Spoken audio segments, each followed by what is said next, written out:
ঠিক না ব্যাটি? ওই বরিশালের ঘটনা, লঞ্চের মধ্যে আগুন লেগে গেল, বরিশালের মধ্যে লঞ্চের মধ্যে আগুন লেগে গেল, কেবিনটা গরম হইয়া গেল।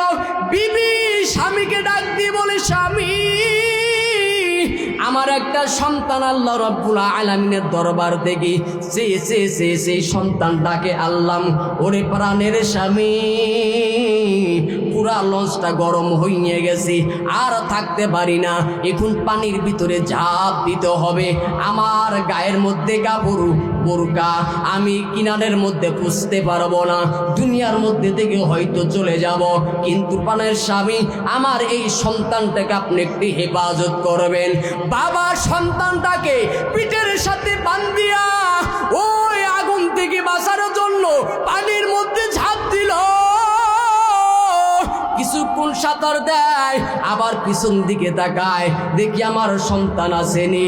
আবার কিছুক্ষণ যায়, আবার কিছুক্ষণ পর পিছনের দিকে তাকায়, আমার সন্তান আছে নাকি, কিন্তু একটু পরে নজর করিয়া দেখে কেমন যেন নিজেকে হালকা হালকা লাগে।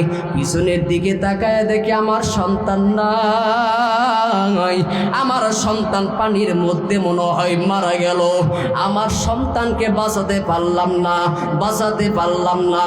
ও দুনিয়ার মানুষ, আগুন থেকে বাঁচার জন্য পানির মধ্যে ধাপ দিল, কিন্তু পানির মধ্যেও মারা গেল। কথা বলেন ঠিক না বেঠিক? আমাকে আপনাকে অন্ধকার কবরের মধ্যে যাইতে হবে। কি নিয়ে যাব? আমল লাগবে, ঈমান লাগবে। ওই আবু বকরের কথাটা বলছিলাম, নবী মুহাম্মদ সাল্লাল্লাহু আলাইহি ওয়াসাল্লাম বলে, ইসলামের জন্য কে দান করবা? আসো আসো আসো। হযরত আবু বকর তো অনেক কিছু ইসলামের জন্য দান করেছে। ওসমান এবার মনে মনে চিন্তা করে, আমি আবু বকরের চাইতে বেশি দেব, কারণ হযরত ওসমানের সম্পত্তি ছিলেন।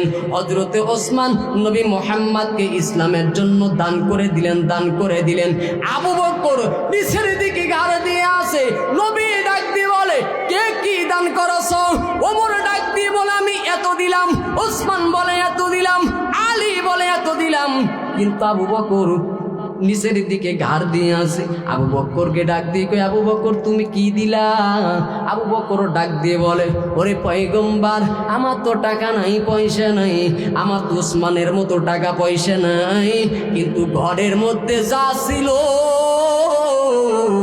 সব ইসলামের জন্য দান করে দিলাম। জোরে বলি আল্লাহু আকবার। নবী এবার ডাক দিয়ে কয়, এখনো তোমরা আবু বকরের সাথে দানে পারল না। জোরে বলে আল্লাহু আকবার। এই যে গোরঙ্গি চাটাকরি নদীর পার জামে মসজিদ, ও ভাই সবার টাকায় মসজিদ মাদ্রাসায় কাজে লাগে না। ও ভাই, আল্লাহ রাসূল সাল্লাল্লাহু আলাইহি ওয়াসাল্লাম বলেন, কিছু কিছু মানুষ লাখ লাখ টাকা দান করছে, কিন্তু আল্লাহ তাআলার দরবারে ফায়দা হয় নাই। একটা মানুষ মসজিদের জন্য খাস দিলে 10 টাকা দান করেছে, আল্লাহ এর দ্বারা জীবনের গুনাহ আল্লাহ মাফ করে দিয়েছে। আল্লাহু আকবার বলেন। এই গরঙ্গি এলাকার ভিতরে, ও ভাই, আমি আপনাদের কাছে নতুন মানুষ, মনে করেন আমি আপনার ছেলের মতো। ও পর্দার অন্তরের আম্মা জানেরা, আপনার এই মসজিদের জন্য, আপনাদের মসজিদের জন্য, আল্লাহ রাব্বুল আলামিনের ঘরের জন্য, দিনের জন্য 5,000 টাকা করে একটু দাঁড়ায় যাবেন। হুজুর, আমি 5,000 টাকা দেব, 5 জন ব্যক্তি একটু দাঁড়ায় যাবেন।